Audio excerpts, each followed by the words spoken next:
Speaker, it's a pleasure to follow the right honourable gentleman. He'll forgive me if I don't completely follow him, because we would never finish this debate.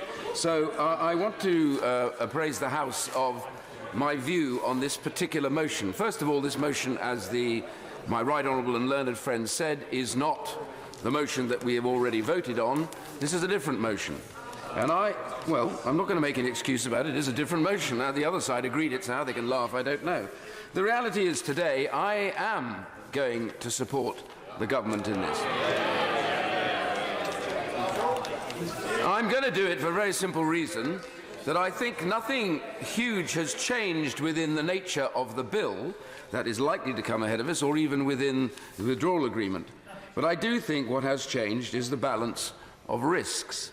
And I think as politicians, not lawyers, as politicians, we need to appraise ourselves of what that balance amounts to, and therefore to what degree we owe ourselves to make those decisions.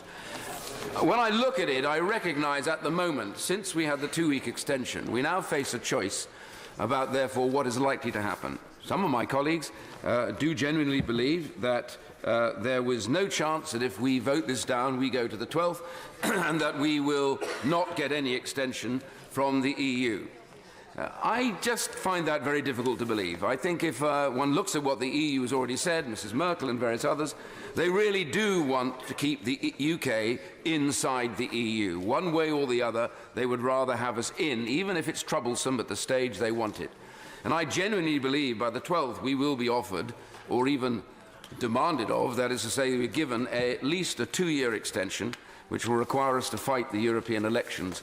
And I don't know how I'm going to go onto the doorstep, having campaigned to leave the European Union, to support 17.4 million people, and then tell them, don't worry, we're not leaving right now, but we may leave a little bit later.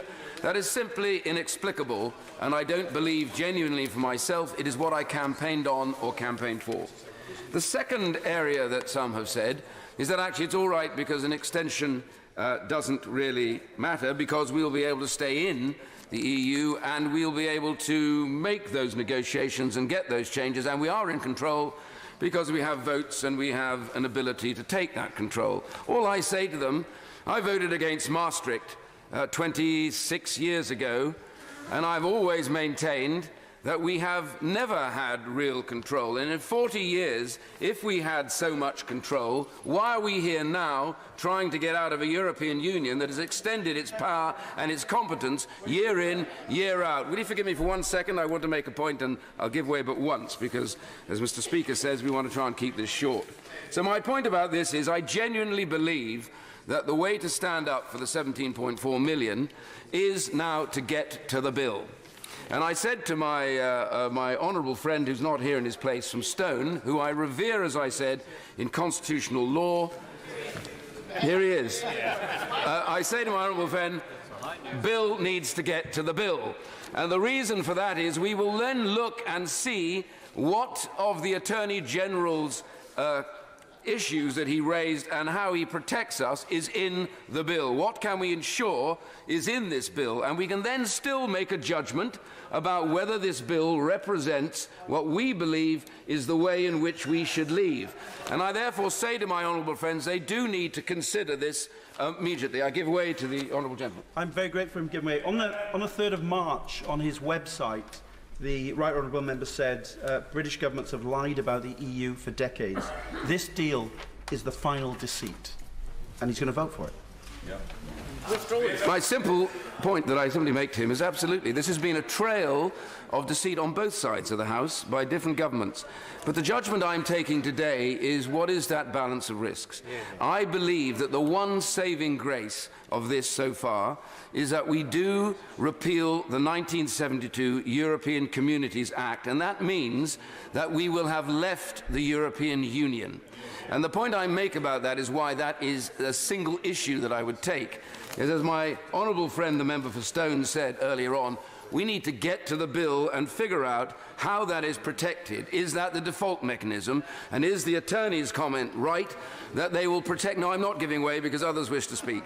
That the attorney's comment that that is the right place to be is the way to be. I want my government not to be deceitful and to own up as to whether or not that bill does protect those rights, and for my honourable and right honourable friends to make that judgment at that particular point when we've actually seen the bill.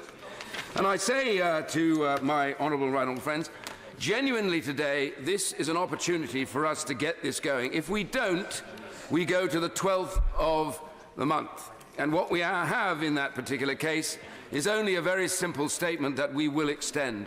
An extension is death in terms of our voters, the people that actually put us here, that wanted us to get this through. And I only ask my honourable and right honourable friends, look around you.